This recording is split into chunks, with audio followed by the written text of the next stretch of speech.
मेरा man of the match Bumrah है, दिया गया है उसको संजू सैमसन को। वो संजू सैमसन ने भी कहा जब उनको मैन ऑफ द मैच मिला तो उन्होंने भी ये बोला कि एक्चुअल में मैन ऑफ द मैच आज के मैच में वो बुमराह को होना चाहिए, जो क्रूशियल ओवर्स उन्होंने आके कराए थी। लेकिन it's calibre of a player. जब हम बात करते हैं ना इंडियन प्लेयर्स की, वो यही करते हैं कि वो डिफरेंट पेडिग्री है, अंडर प्रेशर क्रंच मोमेंट्स को किस तरह अपने पास खींचना है दिनों। न्यूजीलैंड एक खतरनाक टीम हो सकती है, लेकिन आज के मैच की बात करेंगे और ये बताएंगे कि why Hindustan is such a dangerous team. ये नहीं कहती अब तिलक वर्मा ने क्या किया, 6-7वें नंबर पे आया, ठीक है। अब मैं देख रहा हूँ उसने को 2-3 छक्के एक ओवर में लगा दिए। किसको लगाए? आर्चर को। देखें कि बुमराह का जो फैक्टर है बहुत बड़ा फैक्टर है। उसने अंडर प्रेशर आज भी उसने अपने स्किल की एग्जीक्यूशन की है। 8 छक्के 4 चौके, तो ये आप हिसाब लगा लें कि खड़े खड़े इतने रन्स तो इन्होंने बना ही लिए थे। उसके बाद मेरे ख्याल से मैन ऑफ द टूर्नामेंट भी वही होना चाहिए, संजू बिल्कुल जिस तरह से उन्होंने बुमराह की बात की तो आई थिंक बुमराह इसलिए तो वर्ल्ड का बेस्ट बॉलर है। उसको भाई शर्मा ने पहले कहा था घबराना ना, बड़ा लंबा वर्ल्ड कप है, मौका आएगा। हाँ, तो ये देखो बड़े प्लेयर ने बात करी है तो उसमें वजन तो है ना, और संजू ने बता दिया यार कि मतलब बिलीव होना चाहिए। और आज इंडिया कंप्लीट क्रिकेट खेला, बाकी इनके सारे मैच देख लें, ऐसी पूरे टूर्नामेंट वो क्रिकेट नहीं खेला, राइट। वो अच्छी क्रिकेट खेले और जितना उनको क्रेडिट बनता है कम है। लेकिन आई थिंक मैंने प्रेडिक्ट अच्छी की थी टीम, क्योंकि इंग्लैंड अब कैच तो मेरे हाथ में तो नहीं है ना कि कैच छोड़ दो। अब एक इनफॉर्म बैट्समैन का कैच छोड़ेंगे जब वो 15 पे खेल रहे हैं, उसने 35 बॉलों पे 90 कर दी है, तो फिर यही डिफरेंस पड़ता है ना। और आप देख ले, आप 7 रन से हारे हैं। तो इंग्लैंड की एक तो फील्डिंग, मुझे लगता है दोनों टीमों में, अगर मैं ओवरऑल बात करूं, दोनों टीमों में जो डिफरेंस था, बॉलिंग दोनों की गंदी हुई है अपार्ट फ्रॉम बुमराह। वो तो आपने कल कहा था। तो एक तो हैरी ब्रूक ने जो कैच छोड़ा इनफॉर्म बैट्समैन को, जो अक्षर पटेल ने पकड़े 2 कैच, दूसरा विल जैक्स खेल रहा था आराम से जीते। लेकिन आई थिंक क्रेडिट जितना इंडिया को देना चाहिए वो कम है, क्योंकि वो कंप्लीट क्रिकेट। लेकिन राशिद भाई इस बात जोफ्रा आर्चर ने दिल खोल के खाई है मार, बहुत पिटा भाई। इस मैच में डिफरेंस जो होता है, बैटिंग का भी ठीक था, डेथ ओवर किसके अच्छे थे। अर्शदीप और बुमराह ने गेम को 17-18 बल्कि 16-17-18 ओवर लास्ट मैच में भी खींच के वापस लाए थे, वापस लेके आए। लेकिन संजू देखो विकेट कीपिंग भी खामोशी से करके चला गया, पता भी नहीं चला। इतना जबरदस्त कंपोज प्लेयर, इतना काम, बैटिंग, पूरी बैटिंग का मोमेंटम जो बनाया, वो बनाया सेमीफाइनल और फाइनल का। मेरे ख्याल से मैन ऑफ द टूर्नामेंट भी वही होना चाहिए, संजू बिल्कुल जिस तरह से उसने क्रिकेट खेली है, उसने सबको ही हैरान कर दिया। और क्रेडिट जाता है इंडियन जो मैनेजमेंट है कि उस पर कितना ट्रस्ट किया है, फ्लॉप होने के बाद भी ट्रस्ट किया और उसने भी डिलीवर जिस तरह से। अच्छा, संजू सैमसन ने आज मैच प्रेजेंटेशन में कहा कि ये man of the match Bumrah deserve करते हैं। अच्छी बड़ी बात ऐसी विकेट पे। जनाब अहमद शहजाद, कल आपने इंडिया का नाम लिया था जब आपसे प्रेडिक्शंस ली गई, आपका क्या अंदाजा था जबकि इंग्लैंड अच्छा खेल रही? नहीं, दोनों की प्रेडिक्शंस अच्छी थी, बड़ा क्लोज मैच हुआ है, कोई भी जीत सकता था। इवेंचुअली थोड़ा सा ये होता है कि इसमें फेवरेटिज्म आ जाता है कि भारत का जो इंफ्रास्ट्रक्चर है वो इस तरह का है कि they are built for these sort of stages. उन्होंने उन आईपीएल से उनको बहुत फ़ायदा हुआ है। जिस तरह वो प्रेशर को एब्जॉर्ब करते हैं ना, जो इंडिविजुअल्स हैं, और क्रंच मोमेंट्स को जो अपनी तरफ लेके आते हैं, दैट इज़ फिनोमिनल। 200 पे खेल रहे थे, जोफ्रा आर्चर का ओवर था, उनको पता है कि विकेट अच्छी है, इंग्लैंड की बड़ी बैटिंग लाइन है, वो 250 तक जाना था, उन्होंने पूरा प्लान था। और उसके बाद जो सारी, तो संजू की भी बात कर दी, फिनोमिनल प्लेयर है, बहुत ज़बरदस्त क्रिकेट खेल रहा है, बड़े मैचेस के अंदर परफॉर्मेंस कर रहा है, बहुत अच्छे। लेकिन जो एंड वाले प्लेयर भी हैं, तिलक वर्मा की अगर आप बात करेंगे, तो जब जोफ्रा आर्चर का ओवर आया है, उसको पता था कि ये 2 फील्डर ऊपर हैं और ये यॉर्कर मारेगा विकेट के ऊपर। प्री मेडिटेट वो पीछे हुआ, अच्छी पोजीशन में रह के उसने यॉर्कर को फुल टॉस बना के उसमें छिक्का लिया। It was a very very good shot. फिर उसको पता था कि यहाँ से अब मैंने इसको छिक्का मार दिया है, आर्चर बड़ा बॉलर है, अब ये मुझे या स्लो करेगा या शॉर्ट करेगा। वो रेडी था, उस पोजीशन में था, उसने अगली बॉल पे फिर उठा के छिक्का। So these are the moment. वो एक ना, वो बहुत इंपॉर्टेंट मोमेंट था। अगर वो 250 पे फिनिश ना करते, देख ले 7 रन से हारे। अगर थोड़ा सा हम होते तो शायद होता ही है कि यार 225 भी कर लिया, चलो बट ठीक है, बॉलिंग पे डाल देंगे। नहीं, उन्होंने एंड तक, उन्हें पता था कि हमने कुछ छोड़ना ही नहीं है, उनकी इतनी एबिलिटी है कि वो चेस कर सकते हैं। फिर आप ये देखें कि बुमराह का जो फैक्टर है बहुत बड़ा फैक्टर है। उसने अंडर प्रेशर आज भी उसने अपने स्किल की एग्जीक्यूशन की है। 6 स्कोर देना सेकंड लास्ट ओवर के अंदर या थर्ड लास्ट ओवर के अंदर, मैच एक साइड 38 रह गया था, to kill it, nail it.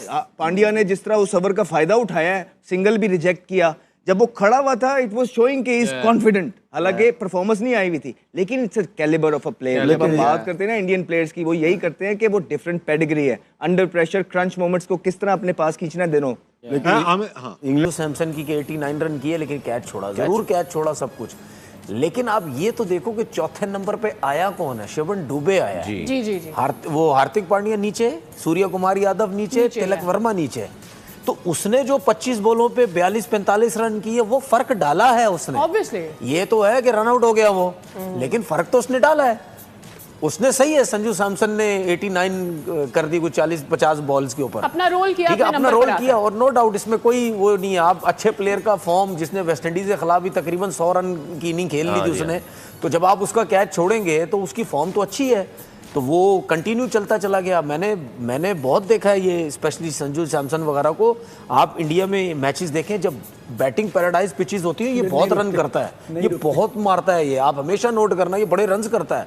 ये तो इनकी अभी बैड लक चल रही है कि अभिषेक शर्मा बिल्कुल आउट ऑफ फॉर्म हुआ है, नहीं तो जितनी अच्छी बैटिंग विकेट आज के मैच में नजर आ रही है, जितने रन हुए हैं 250 रन हो रहे हैं, तो इसका मतलब ये है कि बहुत अच्छी बैटिंग विकेट थी। तो मतलब यानी इस विकेट के हिसाब से मैं आपको एक चीज बताऊं, कम रन थे 270-80 रन। मैं मैच में एक फुलझड़ी अगर लगाऊं, अगर तो इंडिया के पास उनके बेहतरीन ऑलराउंडर जैसे कि पाकिस्तान के पास है स्पिनिंग ऑलराउंडर, अगर वो उस जगह पे भेजते तो शायद 270 या 300 हो जाते। आज आपको पता चल रहा होगा पाकिस्तानियों के एक पक्का ऑलराउंडर क्या होता है। शिवम दुबे भी मेरे ख्याल से बैटिंग ऑलराउंडर है, बैटिंग ऑलराउंडर। आज बता दिया ना कि बैटिंग ऑलराउंडर क्या होता है। देखिए सबसे अच्छी चीज पता क्या होती है, देखिए ये चीजें, ये क्लैरिटी हमारे जहनों में नहीं है कि यार हम कहते हैं कि यार अगर हमें 7वें नंबर पे भेज दिया, हमने रन नहीं किए तो हमारा क्या, हम क्या करें, हमारा नंबर तो ऊपर का था, ठीक है। लेकिन दूसरी जो टीम्स है ना, जो बिल्कुल स्टैब्लिश हुई हुई है, जो परफॉर्म करती हैं, जो सिर्फ जीतने के लिए बात करती हैं, वो ये नहीं कहती। अब तिलक वर्मा ने क्या किया, 6-7वें नंबर पे आया, ठीक है, अब मैं देख रहा हूँ उसने को 2-3 छक्के एक ओवर में लगा दिए। किसको लगाए?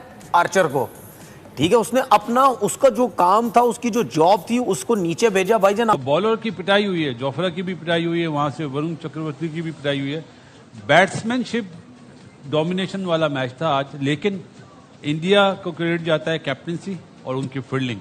जो कैप्टनसी में उसने 16वां ओवर बुमराह से करवाया, 18वां ओवर कराया, उसने मैच को बिल्कुल ही वन साइड कर दिया। मैं लास्ट ओवर पे तो आना ही नहीं चाह रहा कि 22 रन बने डूबे के, लेकिन जो 16वां ओवर और 18वां ओवर करा वो ब्रिलियंट कैप्टनसी, और मेरे ख्याल है मेरा man of the match Bumrah है, दिया गया उसको संजू सैमसन को। वो संजू सैमसन ने भी कहा, जब उनको मैन ऑफ द मैच मिला तो उन्होंने भी ये बोला कि एक्चुअल में मैन ऑफ द मैच आज के मैच में वो बुमराह को होना चाहिए, जो क्रूशियल ओवर्स उन्होंने आके कराए।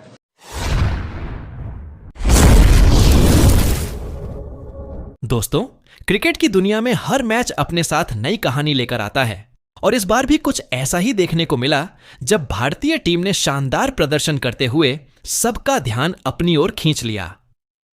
कई विदेशी क्रिकेट विशेषज्ञ और पड़ोसी देश के कुछ पूर्व खिलाड़ी भी इस बात को मानने लगे हैं कि भारत की टीम इस समय बेहद संतुलित और मजबूत दिखाई दे रही है। बल्लेबाजी में जहां युवा खिलाड़ी आत्मविश्वास के साथ रन बना रहे हैं, वहीं गेंदबाजी में भी तेज और स्पिन दोनों विभाग शानदार तालमेल दिखा रहे हैं। इंग्लैंड के खिलाफ मुकाबले में टीम इंडिया ने जिस तरह धैर्य, रणनीति और आक्रामकता का सही मिश्रण दिखाया, उसने दर्शकों को काफी प्रभावित किया। अब सबकी नजरें उस बड़े मुकाबले पर टिक गई हैं जो अहमदाबाद के नरेंद्र मोदी स्टेडियम में खेला जाएगा, जहां भारत का सामना न्यूजीलैंड से होने वाला है। इस मैदान की अपनी एक अलग कहानी रही है, और क्रिकेट प्रेमियों के मन में यह सवाल भी है कि क्या इस बार टीम इंडिया इतिहास को बदलते हुए जीत की नई इबारत लिख पाएगी। खिलाड़ियों की फॉर्म, टीम का आत्मविश्वास और करोड़ों फैंस का समर्थन इस मुकाबले को और भी खास बना रहा है। अब देखने वाली बात यह होगी कि मैदान पर कौन सी रणनीति काम करती है और कौन सा खिलाड़ी मैच का रुख बदल देता है। आने वाला मुकाबला सिर्फ एक मैच नहीं, बल्कि रोमांच, उम्मीद और गर्व का पल बनने वाला है। इसलिए अंत तक जुड़े रहिए, क्योंकि अगले कुछ पल इस कहानी को और दिलचस्प बनाने वाले हैं। अगर आपको क्रिकेट से जुड़ी ऐसी ही दिलचस्प और जानकारी भरी वीडियो पसंद आती है तो वीडियो को लाइक करें, अपने दोस्तों के साथ शेयर करें और चैनल को सब्सक्राइब करना बिल्कुल न भूलें, ताकि आपको हर नई अपडेट सबसे पहले मिल सके।